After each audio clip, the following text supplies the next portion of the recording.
చూడండి, ఒకసారి వాక్యం చదవండి. 14వ అధ్యాయము 4వ వచనం. పాప సహితులో నుండి పాపరహితుడు పుట్టగలిగిన ఎంత మేలు, అలాగున ఎవడును పుట్టాడు. హల్లెలూయా. యోబు తన జీవితంలో అన్ని కోల్పోయాడు. ఇక తనకి కోల్పోవలసిందంటే ఏమీ లేదు, ఒక్క తన ఆయుష్ తప్ప. ఆయుష్ కోల్పోతే దేవుడు ఓడిపోతాడు. హల్లెలూయా. అంతేనండి.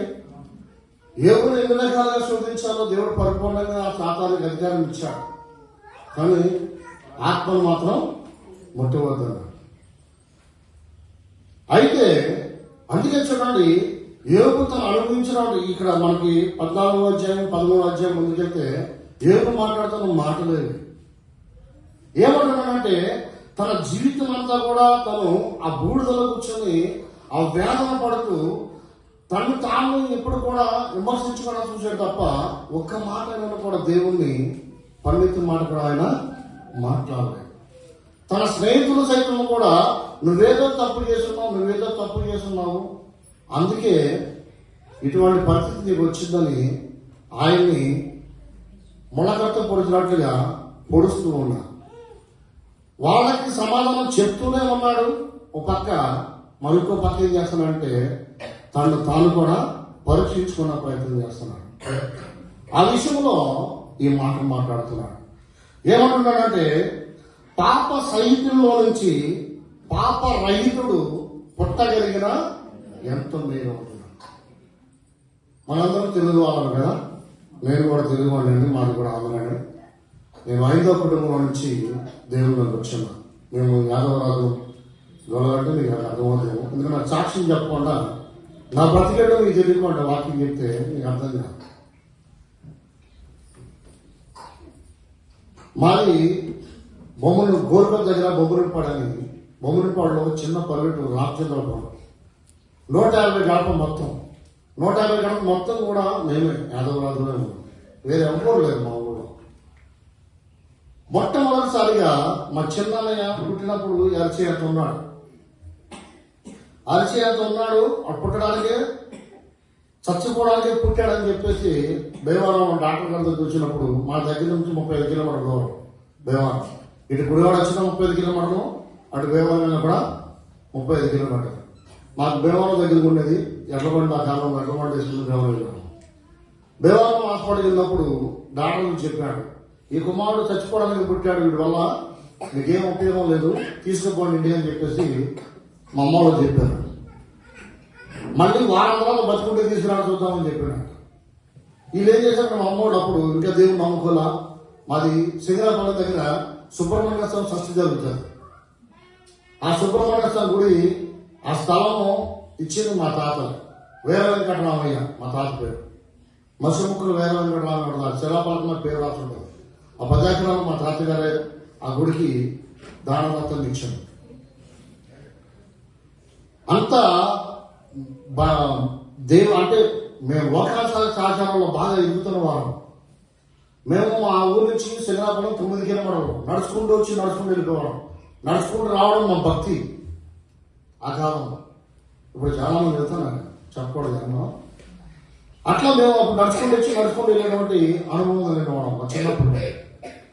అటువంటి పరిస్థితుల్లో నుంచి ఆ చిన్న పిల్లాడు చచ్చిపోవడానికి పుట్టాడు, ఇవాళ బతకడానికి ఉపయోగం లేదని చెప్పి దానం చెప్పినప్పుడు మేమంతా కంగారు. మా మమ్మోడు ఆశలు చేసుకున్నారు, ఈ కుమారుడు బతికేది లేదని చెప్పేసి ఫస్ట్ మా పెద్దలని పుట్టాడు, ఆయనకి వీరవెంకటరామని పేరు పెట్టారు. 2వ వాడు మా చిన్నయ్య, ఆయన పుట్టబెట్టాలి అని చెప్పేసి 7వ రోజు మళ్ళీ తీసుకునేస్తే ఇంకా చచ్చిపోవడం బతికిపోన్నాడు. కుర్రాడు ఏం ఉపయోగం లేదు, రేపు చచ్చిపోతే తీసుకుపోమని చెప్పేసి డాక్టర్ గారు చెప్పాడు. అప్పటికి 7 రోజుల్లో తిరగాల్సిన వాటి అన్ని ప్రాంతాలు, అన్ని గుళ్ళు గోపురాలు అన్ని కూడా తిరగడం జరిగిపోయాడు. మా నాన్న ఎదురు వచ్చి హాస్పిటల్ వెళ్ళినప్పుడు డాక్టర్ చెప్పాడు, రేపే కుమారుడు చనిపోతాడు, మీరు ఇమీడియట్ ఇక్కడ తీసుకుపోతే మా హాస్పిటల్కి చెడ్డపోయి వస్తుంది, తీసుకుపోమని చెప్పేసి మా అమ్మ గెట్టేశాడు.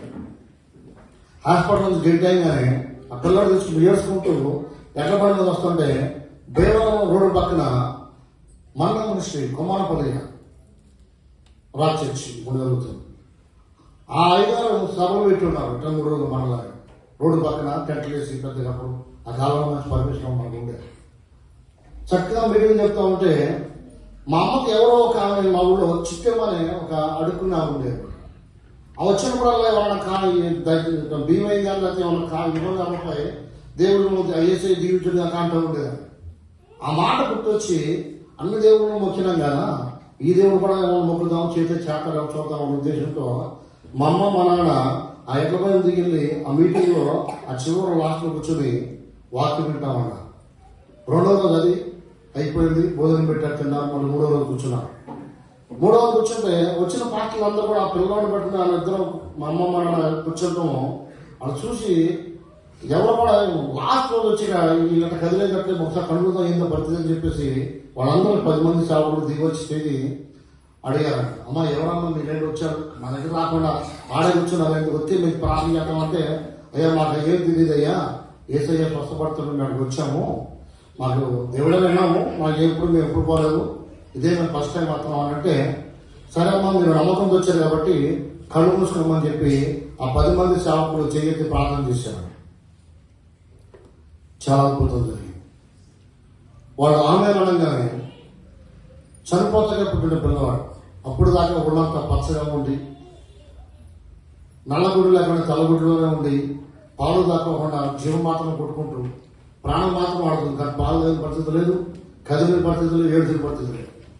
ఎప్పుడైతే వీళ్ళు ప్రార్థన చేసి ఆమె అన్నారో వెంటనే ఆ పిల్లవాడు ఏడవడం ప్రారంభించాడు,